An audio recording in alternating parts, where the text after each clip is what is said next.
Hey YouTube, it's ICU, and today we're going to be taking a look at Samsung's all-new Galaxy S4 flagship smartphone and Apple's iPhone 5. We're going to be comparing the two and going over some of the strong points of each of these two phones. But first of all, before we begin, I just wanted to say, remember guys, these are just two smartphones, nothing more. There's really no reason to get heated. And let me also say that these, in my opinion, are the two best smartphones on the market right now. So if I say that one is better than the other one in a certain aspect or area, just be sure to remember that that is either my opinion or that's simply because it performs better. Right off the bat, you'll notice that the Samsung Galaxy S4 has a Super AMOLED 5-inch screen that has a resolution of 1920 by 1080 and a pixel density of 441 pixels per inch, whereas the iPhone 5 simply has a 4-inch display with a pixel density of 326 pixels per inch. So yes, the Samsung Galaxy S4 has a higher pixel density than the Retina display on Apple's iPhone 5. Now really quick, for those of you who don't know, a Retina display is a term coined by Apple that simply means, in theory, the display has more pixels per inch than the human eye can process when used at an average distance. So text looks incredibly crisp on the iPhone 5 and you won't be able to see any pixelation. With that said though, there are obviously devices that have a higher pixel density than the iPhone 5, one of them being the Samsung Galaxy S4, and let me just say that its display is absolutely incredible. Now before we get into some comparison photos, let me go ahead and just show you guys that the brightness on both of these devices is approximately the same. It's a little less than half. So as you can see, we have the brightness slider here on the iPhone 5 and on the Galaxy S4. So I got it as close as I possibly could. Alright, and now let's go ahead and compare those images. So I'm going to open up photos on the iPhone 5 and downloads on the Samsung Galaxy S4, and we're just going to start from the top. So here is the first image. Those of you who are Apple fans may actually recognize this as one of the images they promote with the Retina MacBook Pro. So let me go ahead and zoom in here on both of these devices, and it looks absolutely incredible on both of them. Now because the Samsung Galaxy S4 has a Super AMOLED display, in person, for me at least, it looks a lot brighter than the iPhone 5's display, even though they're at about the same brightness setting. And also, before I go over my analysis of these images, let me just say, it won't look exactly the same for you, and you might not be able to pick it up because of course you are watching it on your own device's display after I've already recorded it. So I'm just going to give my impressions and observations. Now, one thing that I really like about the Samsung Galaxy S4 is just how far you can actually zoom in. Now, when I do zoom in this far, clearly it doesn't look fantastic,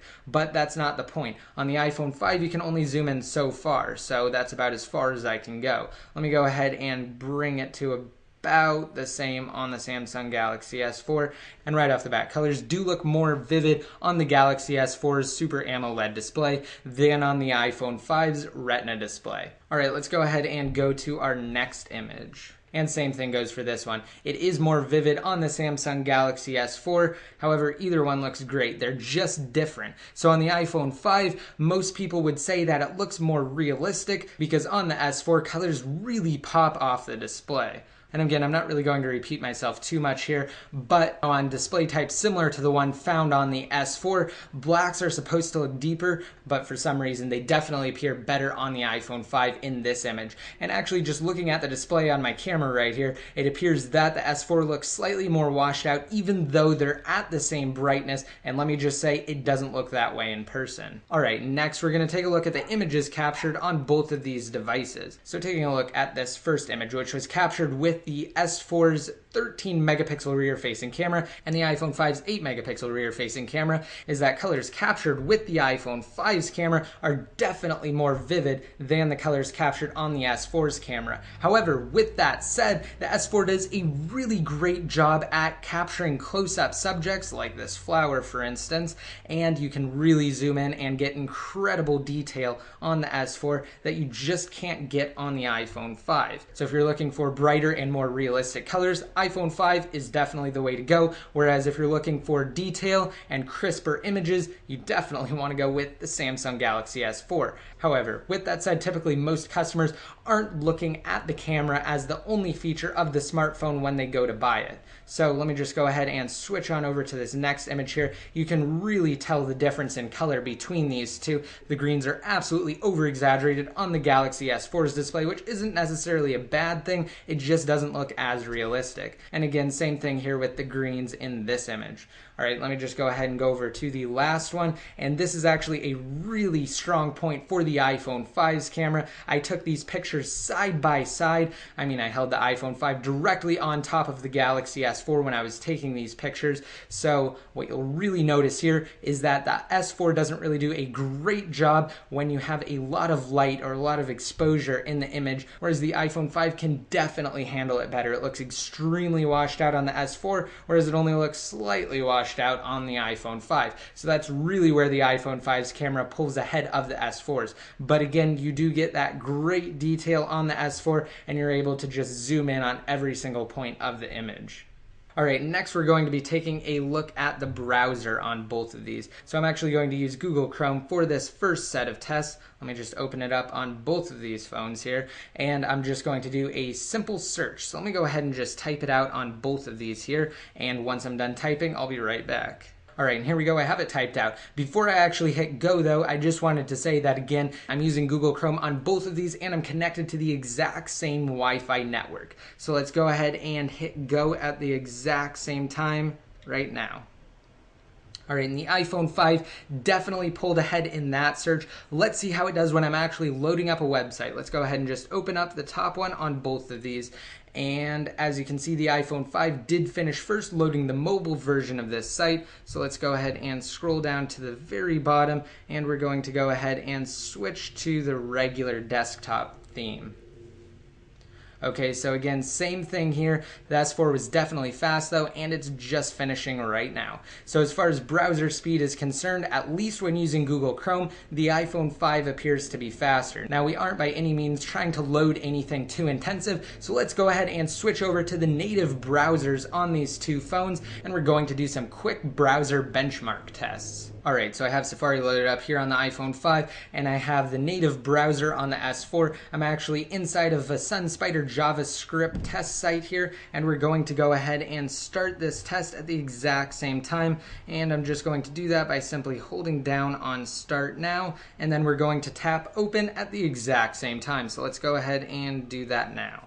And I'm not actually going to stick around for all of this, so I'll be right back once it finishes and we can go over the end results. Alright, so the iPhone 5 just finished while we're waiting for the Samsung Galaxy S4 to complete the browser test. Alright, let's go ahead and zoom in on the end scores here. We got a really impressive score on the iPhone 5 of 868 milliseconds, whereas on the S4 we have a total of 1057 milliseconds. So that's a pretty big difference between the two. Of course, just remember, the lower the score, the better. And what's actually interesting that I found out just now is that you can't quite zoom in as far on the native browser on the S4 as you can on the iPhone 5, which is actually quite ironic because when looking at pictures, you can zoom in significantly further on the S4 than on the iPhone 5. Anyway, that was just a quick side note. Let's go ahead and go over to our next browser test where I'm sure the S4 will pull ahead. We're just going to do a simple HTML5 test for mobile browsing on these two devices. Let's go ahead and just open up the top site there.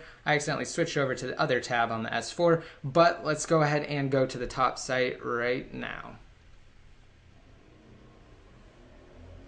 Alright, and even though the iPhone 5 loaded at first, the S4 has a total score of 468 points with 11 bonus points, whereas the iPhone 5 only has a score of 386 with 9 bonus points, and that's out of 500, guys. So you have really great HTML5 performance on the Samsung Galaxy S4. Alright, with that said, let's go over our last test, and that's Geekbench. So right off the bat, you'll notice that the Samsung Galaxy S4 is powered by a Qualcomm quad-core processor at 1.89 gigahertz, whereas the iPhone 5 is powered by Apple's A6 processor at 1.3 gigahertz, and that's a dual-core. Now on the S4, we also have 2 gigabytes of RAM. It registers it as 1.78 gigabytes of available RAM, whereas on the iPhone 5, we have 1 gig of RAM, and it registers it at about 1,000 megabytes. So let's go ahead and run these benchmark tests. Again, same thing as before. I'm not going to stick around for this. I'll be back once they finish and we can go over the end results. So as for Geekbench, which is just a standard performance benchmark tool, the S4 completely blew the iPhone 5 away with a total score of 3,227 versus 1,658 here on the iPhone 5. And when I actually go to compare here on the S4, you'll notice that this is one of the best performing Android devices. It even outperforms the Samsung Nexus 10, which is Google and Samsung's relatively new tablet. So we have an incredible score here on the S4. You know you're getting a performance device when you purchase the S4. However, I will say that because it does run Android, unfortunately at some times it will be hindered and it will be slowed in certain circumstances. That leads to better performance here on the iPhone 5 than on the Galaxy S4. And now let me just go over a few things I like about each of these devices. So on the S4, we have this incredible Super AMOLED 5-inch display. I'm definitely a fan of that. I also really like how you can toggle different things inside of the notification tray here. As you can see, you can easily access different settings without actually having to go into the settings menu. And unfortunately, it's not like that on the iPhone 5 natively. Now, because this iPhone 5 is jailbroken, I do have access to different things. As you can see, I can change pretty much all the same settings here. However, the S4 does have more settings because it has additional features that I'll go over in just a second. So that's just one thing that I really do like about the S4. Also, another thing that's really awesome on the S4 is the fact that you can actually have multiple applications running on one screen simultaneously. So let me go ahead and just drag this window back open, and I can drag Chrome into the bottom position here, and I can run both of these at the exact same time. So this really helps as far as multitasking is concerned, and that's definitely my favorite feature on the Samsung Galaxy S4. Now on the iPhone 5, in my opinion, you simply can't beat Apple's incredible cross-platform ecosystem. They've done an amazing job with iTunes getting all of your content across all of your devices. iCloud is also fantastic, and it's incredibly convenient to be able to message people with iMessage and Messages. Other than that, the straightforward and simplistic interface and experience on the iPhone 5 is superior, and a lot of the times the applications you get will also be superior because developers only have to develop for a small number of devices when developing for iOS, whereas when they develop for Android, most times they have to accommodate a larger number of devices, and there's just more fragmentation on Android than on iOS. Overall, though, these are two great phones, and Samsung has introduced some really interesting features with the S4 here. You don't actually have to touch the display to interact with it, and you can do various things such as zoom in. Let me go ahead and just switch over to this tab right here, and I'm going to merely hover my finger above the screen. You guys can't exactly tell that that's what I'm doing, but it actually gives me a magnifying glass that I can move around and manipulate. And it goes beyond that though, but I'm not really going to go too into depth on all of the features of the S4 because it does have a lot of cool things that the iPhone 5 doesn't have. Most of them can be viewed as just novelty features though that will wear off in a matter of time. But overall, in conclusion, these are two great phones. You can't go wrong with either one of them. Keep in mind though that the iPhone 5 will be a year old come September, whereas the S4 was just released, so you have brand new tech on a brand new phone. So if you want to go with the iPhone, I highly recommend waiting until the next generation. But if you want to go with an Android device, definitely get the Samsung Galaxy S4. Alright, and I hope you guys liked this video. Don't forget to rate it up and leave a relevant comment down below in the comment section to enter to win in my new $100 Amazon gift card giveaway. Once your comment's posted, you'll be automatically entered to win. Alright, and that's it for this video, guys. Don't forget you can be updated more often by simply liking me on Facebook and following me on Twitter. And until next time, this is ICU, signing out.